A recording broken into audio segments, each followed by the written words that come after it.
Welcome back, everybody. I'm Danny with an I. Today we're going to be talking about the rise and fall of British power in ancient times and recent history. So, alright, I picked out 3 videos today. I will be reacting to every one of them. Right now I have it in the order of what is the history of this thing, why is this happening, and what is happening. Of waves and water. Surrounded by natural moats, Britain has stood firm against numerous invasions. Once united, the geography of these isles placed Britain in an almost unparalleled position, just far away enough from continental Europe to be protected, but close enough to join in trade and politics. Its climate is similarly in a Goldilocks position, not too hot, not too cold, not too wet, and not too dry. These weather conditions fostered scores of fertile So good lands, geography. particularly in England, the traditional powerhouse of the Isles. Fortress Britain struck out at the world That's and a funny looking building. That's a funny looking zenith, building right the over British there. Empire enjoyed unparalleled reach, spanning a quarter of the Earth's landmass. Yeah, hey, how you go from ruling like half the world to like an island less than the size of Texas in the United States? That's fucked, bro. And governing a fifth of its population. God damn. Yet, that vast Yeah, empire has now receded into history. Contemporary Britain is now soul-searching its way through the geopolitical stage.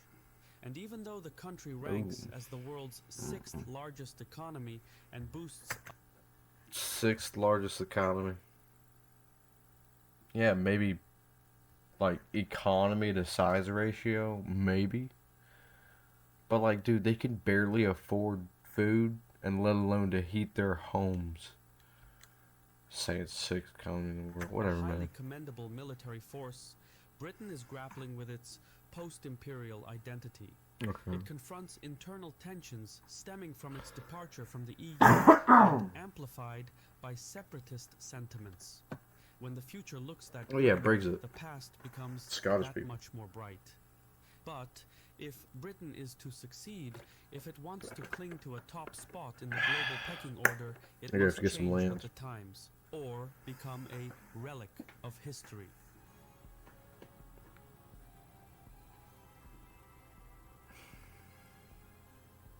A relic.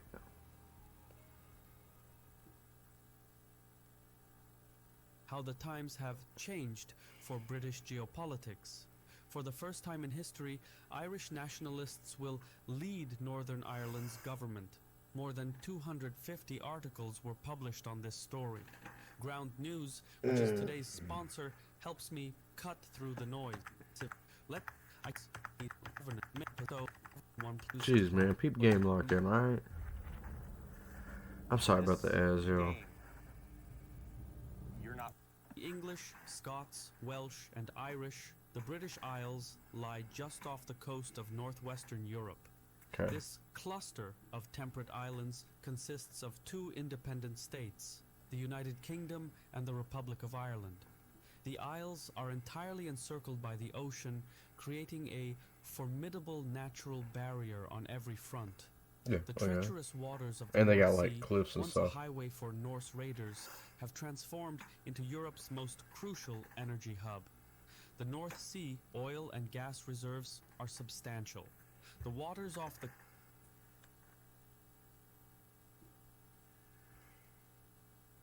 Whoa. Dude, that is a huge natural gas pocket.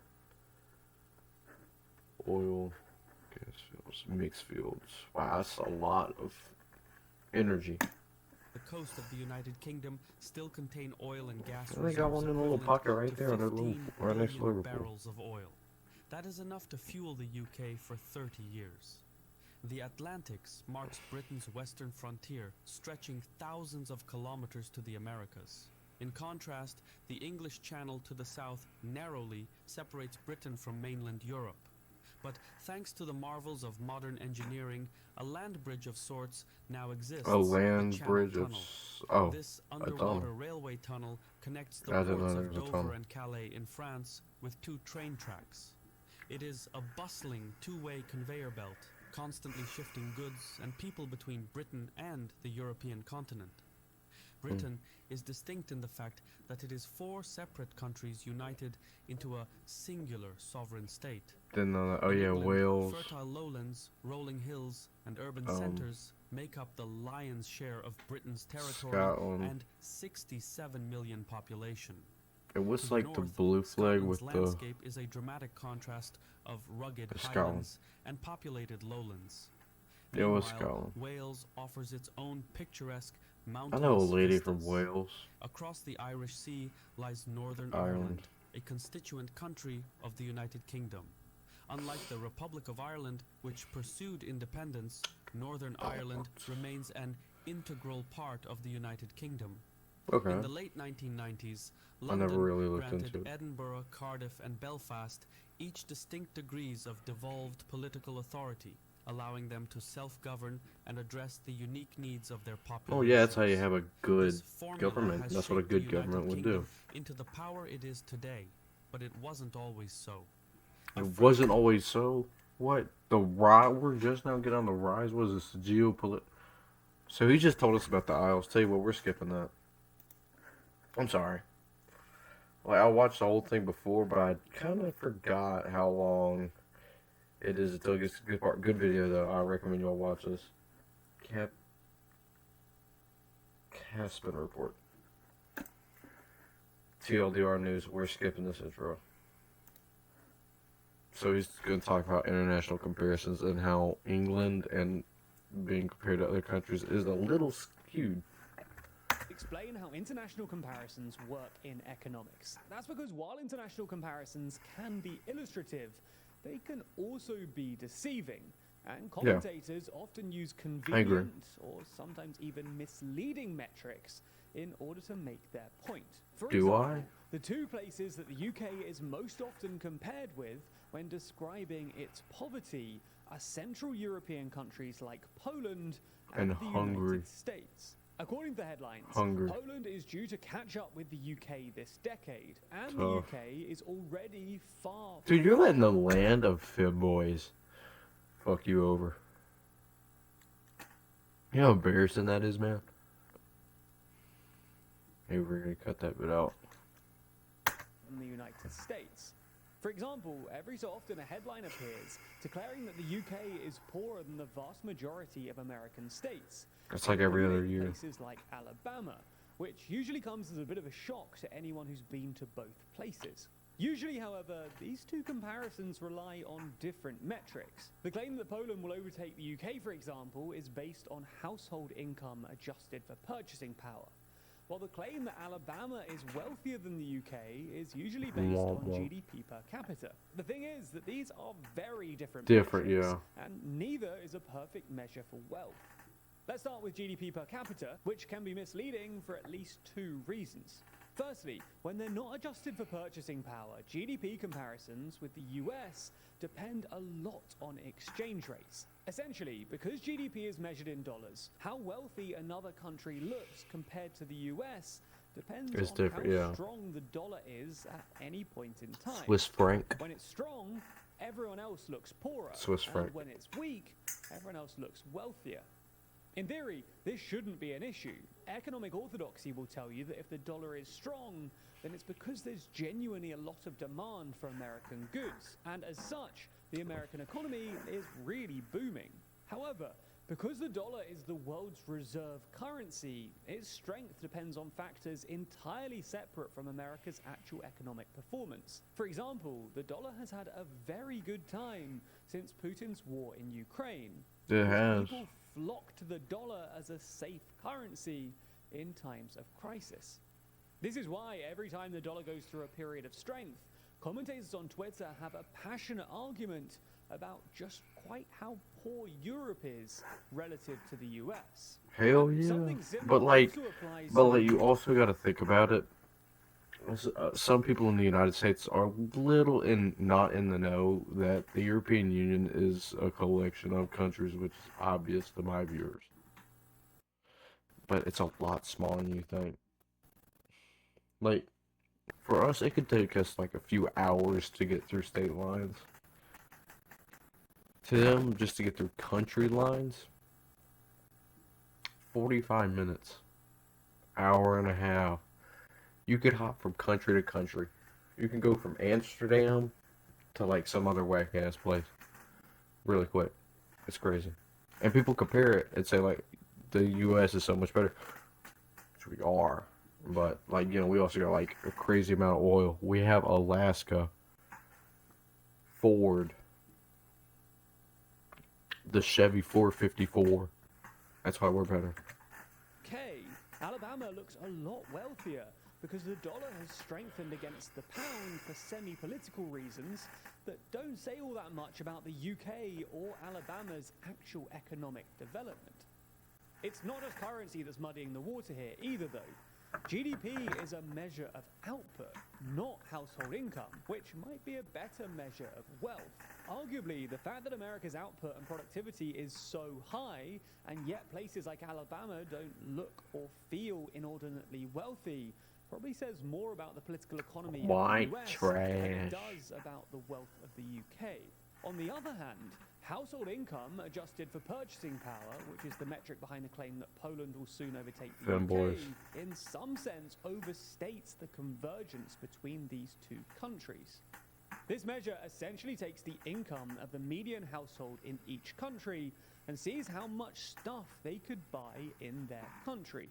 Now, the UK does particularly badly on this metric for two reasons. Firstly, life in the UK, especially housing, is inordinately expensive.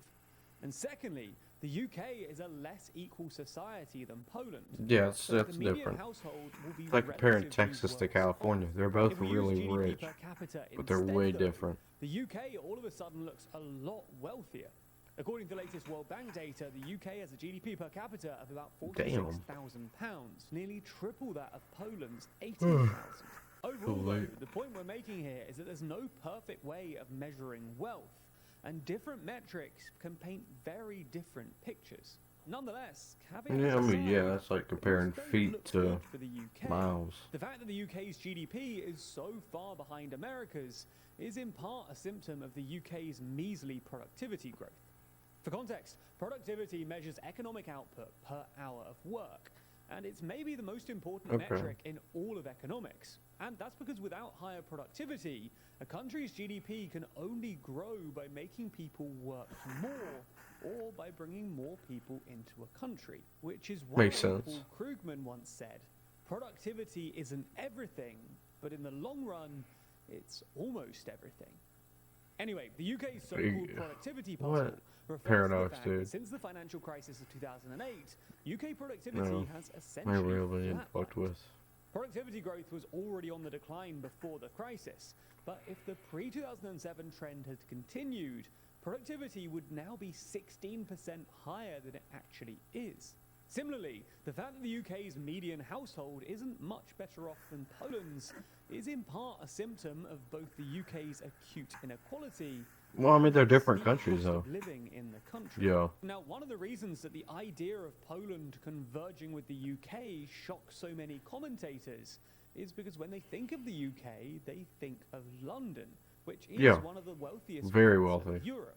But the UK is one of the most economically unipolar places in the world. So it's very different. According to another great piece by John Byrne-Murdoch at the FT earlier this month, without London, the UK would have about the same purchasing power adjusted GDP per capita as Mississippi, the poorest American state.